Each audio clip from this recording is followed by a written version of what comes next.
Since the release of the film Back to the Future, enthusiasts from all over the world dream of inventing the hoverboard of Marty McFly. Today we will talk about the most famous flying devices, from hoverboards, powerful jetpacks, and tricopters, to large personal inventions that you can turn into a superhero for a few moments. Thank you for watching. First of all, there are two machines that remind the hoverboard in its usual form. It's Hendo and Lexus hoverboards. The old school, hovering board by Hendo. Yes, it looks like the one Marty had in the second part of Back to the Future. Not so cool, but real. But for the next couple of decades, you can forget about the opportunity to get to the office on such a board. This hoverboard is only able to fly on an aluminum or copper surface. It's basically uncontrollable and emits a loud piercing sound, which makes this invention almost pointless. The next project was Lexus hoverboard project that was started with the participation of scientists specializing in magnetic levitation. It is this technology that formed the basis for the hoverboard. Earth's gravity is overcome by cooling the superconductors to -197 degrees Celsius. Cooled superconductors cause the skateboard to repel from the special magnetic covering in the skate park. 656 feet of special coating, where experts have installed hundreds of small magnets under the cement and wood skate park to make the dream of Marty's hoverboard real.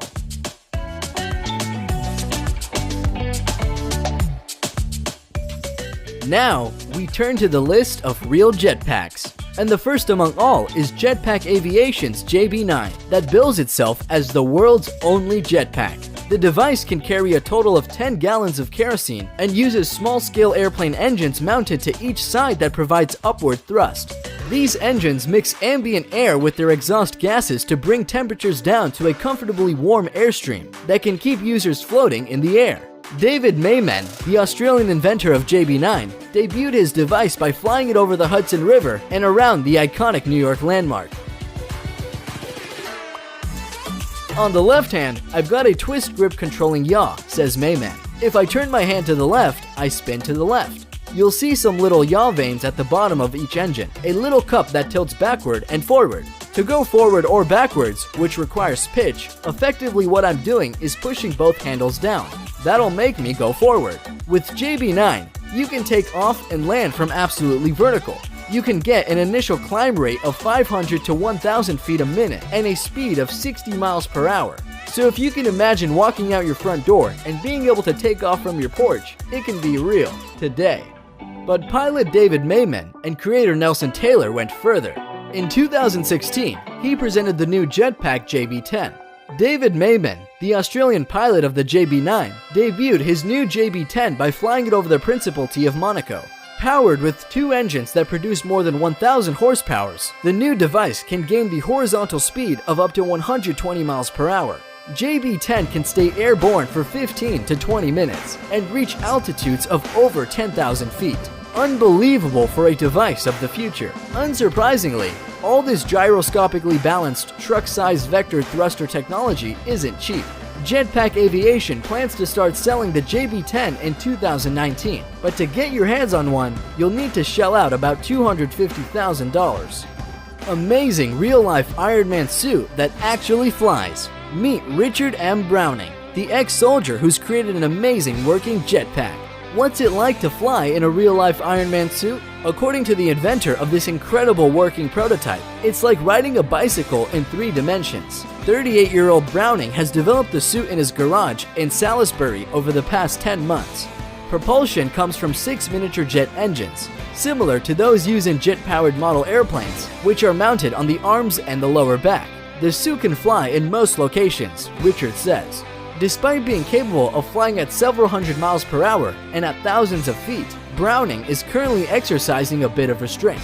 Besides, flying like Tony Stark is not as simple as just strapping yourself in and jetting off. The suit requires an enormous amount of physical effort to control. Even for Browning, a dedicated triathlete, in order to fly, he must follow a strenuous workout regime. In a typical week's training, he cycles over 150 kilometers. He also runs 40 kilometers every Saturday morning, so it's really hard to be an Ironman. Jetpack by Ives Rossi. Ives, otherwise referred to as Jetman, is known to the world thanks to his flight on the reactive knapsack wing of his own invention. On May 7, 2011, Rossi reportedly flew over the Grand Canyon in Arizona. In October 2015, Ives and Vince Refit, wearing jetpacks, deployed from a helicopter flying at 5,500 feet and flew in a choreographed demonstration with an Emirates Airbus A380, cruising at an altitude of 4,000 feet over Dubai, reaching the top speed of the 304 kilometers per hour, about 189 breathtaking miles per hour. For landing, he uses a parachute. Ives Rossi made many flights on his wings, including flying over the English Channel, over the Swiss Alps in the ranks with 2 Swiss Air Force fighters. Unbelievable jet man. Flyboard air, a new word in the world of jetpacks and hoverboards. Frenchman Frankie Zapata is well known as the inventor of the completely new extreme sport, flyboard. Yes, Frankie Zapata invented and patented these unusual flying things on water thrust. The new flying board is devoid of all connection with the earth. No more hoses, no water, no hydrocycles. Only you and the flyboard with its built-in powerful turbine at the bottom. It is stored on the pilot's back in a special tank. To control the board, you use a remote, and if you are lucky enough to own the first model, you can use the first remote as well.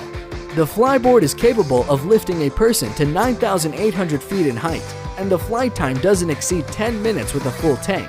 The maximum flight speed is about 93 miles per hour, but no one has tested it yet. During the first flight test of his brainchild, Frankie decided to play it safe, so he only rose 98 feet above the surface of water, developing a top speed of 34 miles per hour. The Scorpion 3, a single-seat electric-powered hoverbike by a Russian company that builds drones. Footage uploaded to YouTube of the inaugural flight is on track to break 1 million views. It shows a tester wearing a motorcycle helmet to guide the hoverboard through the air inside a factory. Though, don't expect a motorcycle's license or even a pilot's license to authorize you to ride one of these things. The only thing that would, in my opinion, is a willingness to have your legs amputated in the name of extreme sports. Flight, personal tricopter of the future. The project started in the summer of 2014 at an applied research institute in the country. It is a coaxial Y6 layout tricopter, which means that the lift is generated by 6 rotors, grouped in counter-rotating pairs of 3 axes that are positioned uniformly around a circle. On the manned flight, the flight concept demonstrator had a takeoff weight of 210 kilograms, and this video shows how flight will look like in the near future. Flying Kitty Hawk machine itself doesn't look so much like a flying car as it does a majestic giant drone, upon which our Silicon Valley superiors can soar over our heads like modern-day knights on their geeky steeds. Powered by 8 propellers, Kitty Hawk can reach speeds of 25 miles per hour. The flyer weighs only 220 pounds, which means you won't need a license to fly it, and it's legal to operate in the United States, so long as you fly it over water in uncongested areas. Des Molnar hates traffic, so he's built a flying machine. The G2 is constructed using a steel and carbon fiber frame paired with a stock Suzuki GSX R600 motorcycle engine and a carbon steel propeller. The propeller disengages with the rotor and engages with the transmission, allowing the vehicle to achieve speeds of up to 200 miles per hour on the ground and 90 in the air. Mad Max in real life.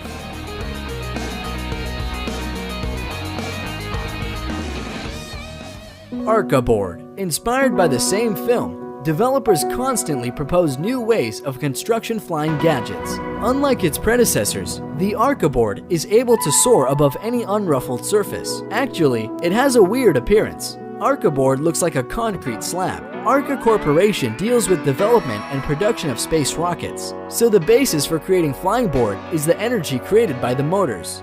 The flight of the device provides 36 electric motors with a total power of 272 horsepower. These start the appropriate number of channeled fans. As a result, Arca board can raise a passenger up to 242 pounds and fly about 1.2 miles at speeds of up to 12.4 miles per hour. The resources of lithium batteries suffice a maximum of 6 minutes, and then the batteries need to be reloaded for 6 hours. Omni hoverboard. This hoverboard consists of 8 propellers, which lift it into the air. The device is made out of carbon fiber. Power engines, which produce a total power of about 40 horsepower, are carried out through 12 batteries. But unfortunately, This hoverboard can be in the air no longer than a minute and a half. During the first test run, it overcame a distance of 3,000 feet.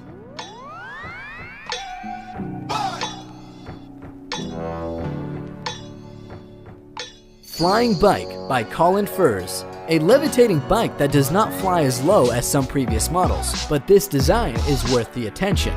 In addition to these things, Colin Furze's channel is full of cool inventions. You'll find the link to his channel in the description. Our list is coming to an end, and it's time to chill with Hammock Drone. There is a rumor that it is just a well-executed VFX trick in a commercial for Dutch insurance company. Anyway, the idea is as simple as it is beautiful. It's a hammock that not only can move, but can float just about anywhere. While drones are poised to change the worlds of commerce and food delivery, perhaps we should be focusing on how they can change the world of luxury as well. Thanks to all for watching.